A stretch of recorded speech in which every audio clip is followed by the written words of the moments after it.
الحمد لله رب العالمين والعاقبة للمتقين والصلاة والسلام على نبيه الكريم أما بعد فأعوذ بالله من الشيطان الرجيم بسم الله الرحمن الرحيم إنما المؤمنون إخوة فأصلحوا بين أخويكم واتقوا الله لعلكم ترحمون. قال الله تبارك وتعالى في مقام آخر وذكر فإن الذكرى تنفع المؤمنين. وقال النبي صلى الله عليه وآله وسلم الصدق ينجي والكذب يهلك.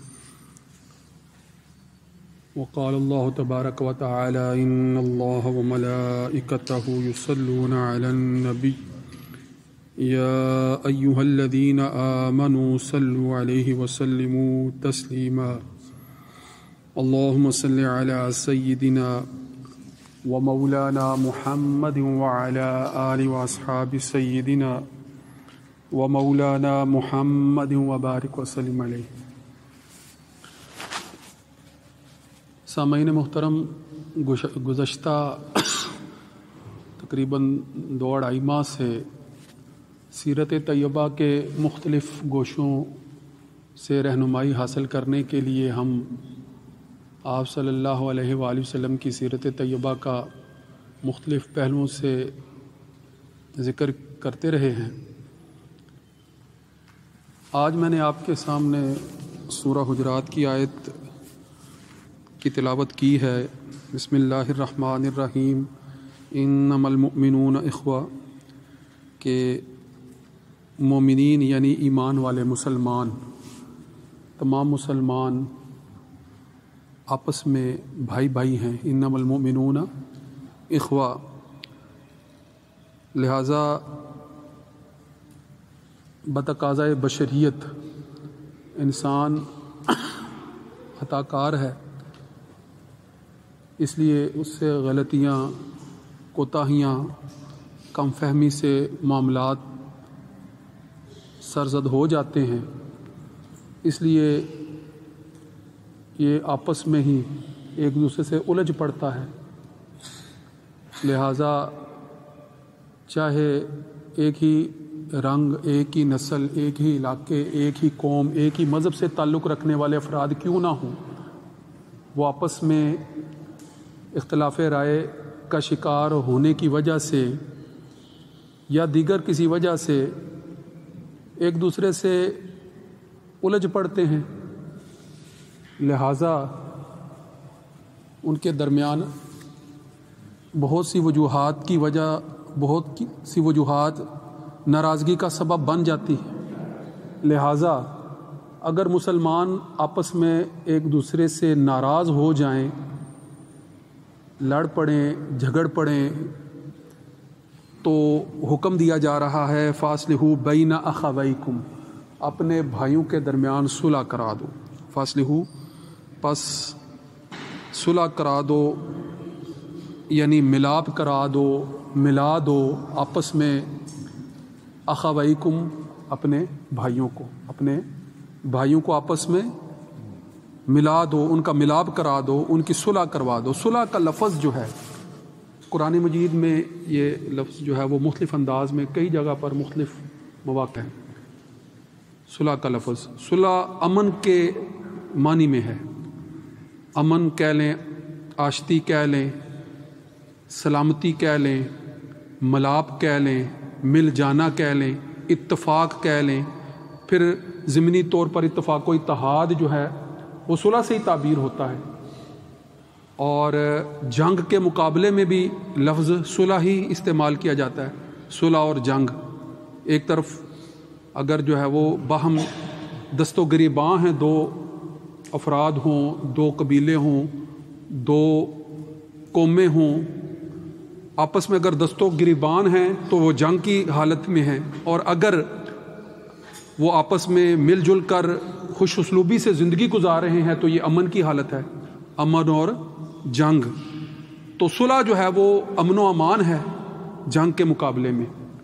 اور قرآن مجید میں صلح کا لفظ اس اعتبار سے بھی بیان کیا گیا ہے کہ ایک جو ہے وہ ظاہری طور پر انسان دوسرے انسان کے ساتھ حالت اعتراض میں یا حالت جنگ میں ہوتا ہے، اور ایک اندرونی طور پر انسان اپنے نفس کے ساتھ مسلسل جو ہے وہ ایک کشمکش اور جنگ میں مبتلا ہوتا ہے، اندرونی طور پر، باطنی طور پر آپ کہہ سکتے ہیں اسے۔ یہ بھی جنگ کی ایک صورت ہے، جب خواہشات نفس انسان کو کہہ رہی ہوں کہ یہ کام اس طرح سے کرو، مگر شریعت کا تقاضا اس طرح سے کرنے کا نہ ہو،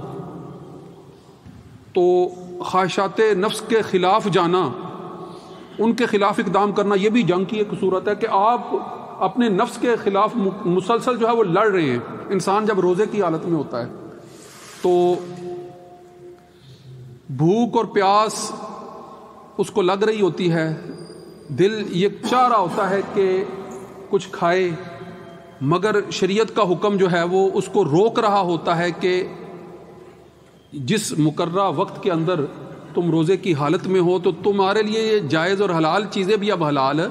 نہیں ہیں۔ تو ایک کشمکش، ایک جنگ انسان کے باطن میں جو چل رہی ہوتی ہے، اس کی بھی پھر کئی صورتیں ہیں کہ بعض اوقات وہ اپنی بنیادی ضروریات کے اعتبار سے خواہشات کے خلاف لڑ رہا ہوتا ہے، اور بعض اوقات جو ہے وہ نظری یا فکری یا عقلی اعتبار سے وہ کشمکش میں مبتلا ہوتا ہے کہ جنگ لڑ رہا ہوتا ہے، کہ ذہن اس کا ایک بات کو تسلیم کر رہا ہوتا ہے مگر بعد میں پتہ چلتا ہے کہ وہ بات حقیقت کے خلاف تھی۔ یا آپ یوں اس کو آسانی سے سمجھنے کے لیے یوں اس کو کہہ لیں کہ عقلی دلائل تو اس کو یہ سمجھنے پر مجبور کر رہے ہوتے ہیں کہ یہ بت، یہ جو معبودان باطل ہیں، یہ اس کو فائدہ نہیں پہنچا سکتے۔ عقلی دلائل تو اس کو یہ کہہ رہے ہوتے ہیں، مگر اپنے ارد گرد کے ماحول کی وجہ سے وہ مجبور ہو رہا ہوتا ہے کہ نہیں، میری ان سے مخالفتیں جو ہیں وہ شروع ہو جائیں گی اگر میں نے ان کے رد پر جو ہے وہ کوئی اقدام کیا یا ان کی تردید کی۔ مثلا عقل کے اندر بھی کشمکش چل رہی ہے نا، ذہن کے اندر بھی باطنی طور پر کشمکش چل رہی ہے نا، کہ باطل عقائد یا باطل نظریات جب عقل کی دانست میں غلط ثابت ہوتے ہیں تو وہ باطل نظریات چھوڑنا تو چاہتا ہے، مگر وہ باطل نظریات جن لوگوں نے ان کو پھیلایا ہوا ہے ان کا اثر و رسوخ اس کو چھوڑنے نہیں دیتا۔ یعنی پھر وہ ذہن میں جو اس کی خواہشات نفسانی ہیں وہ غالب آتی ہیں، اور خواہشات نفسانی کا غلبہ اس قدر ہوتا ہے کہ بات کو درست سمجھتے ہوئے بھی فیصلہ غلط کر رہا ہوتا ہے۔ اب یہ جو قلب و ذہن میں بگاڑ ہوتا ہے، شریعت اس کی اصلاح کی سب سے اولین طور پر بات کرتی ہے، قرآنی تعلیمات۔ لہذا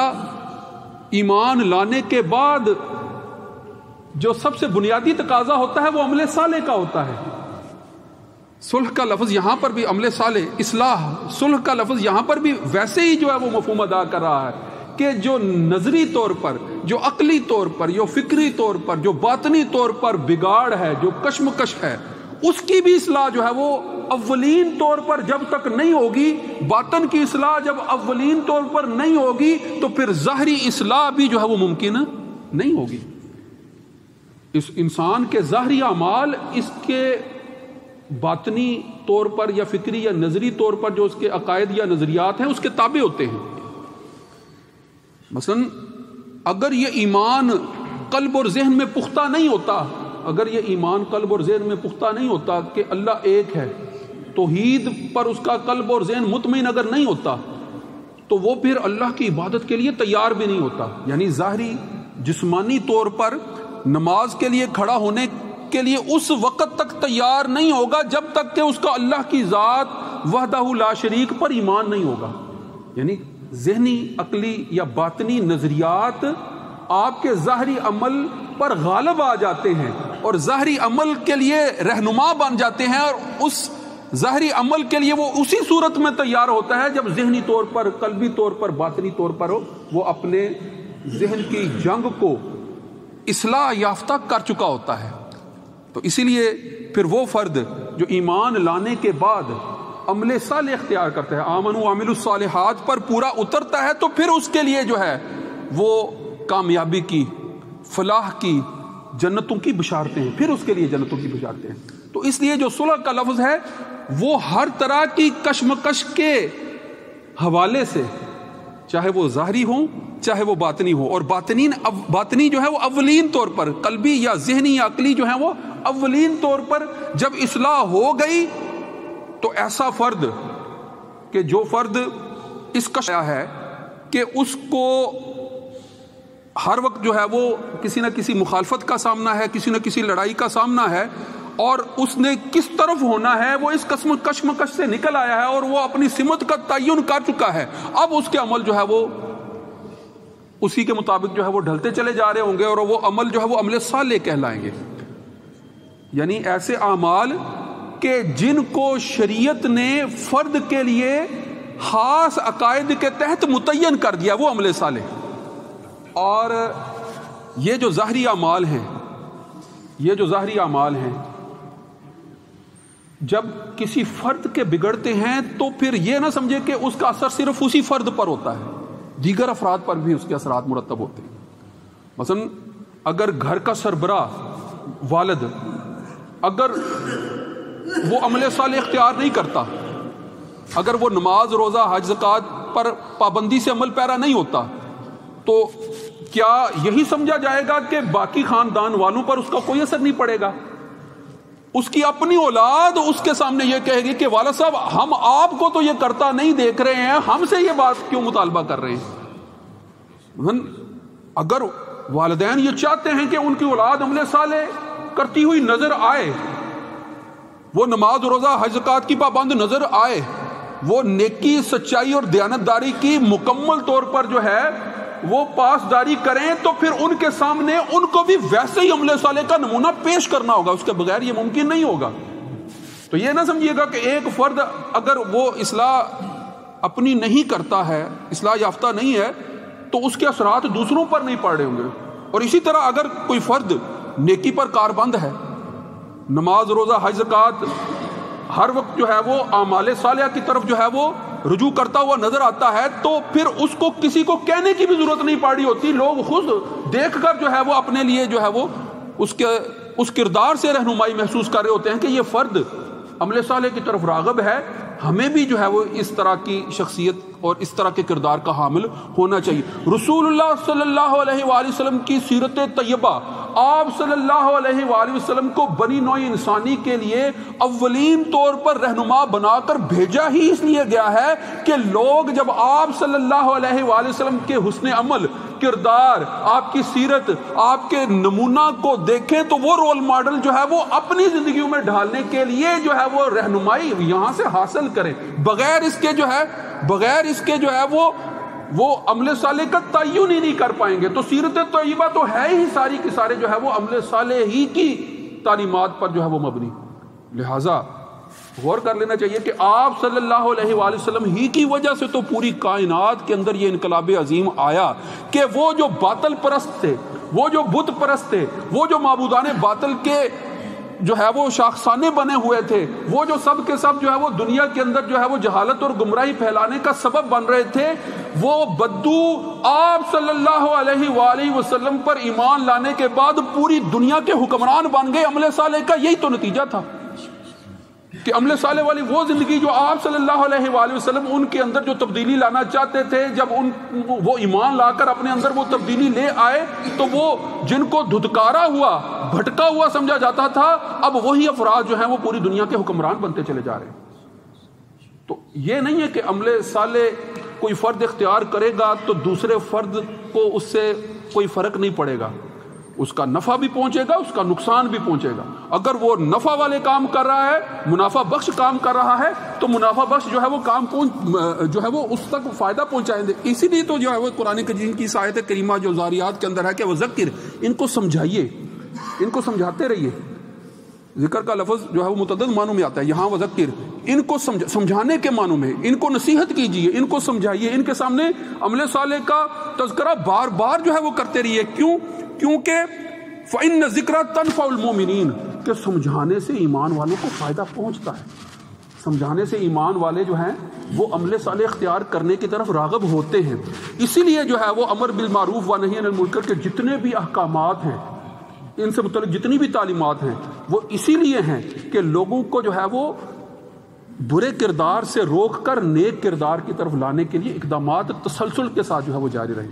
تو یہ موضوع بڑا تفصیلی ہے، سیرت کے حوالے سے اور بھی انشاءاللہ گفتگو کریں گے، اور سیرت طیبہ سے جو ہے بہت سی مثالیں بھی ذکر کریں گے. وآخر دعوانا ان الحمد للہ رب العالمین.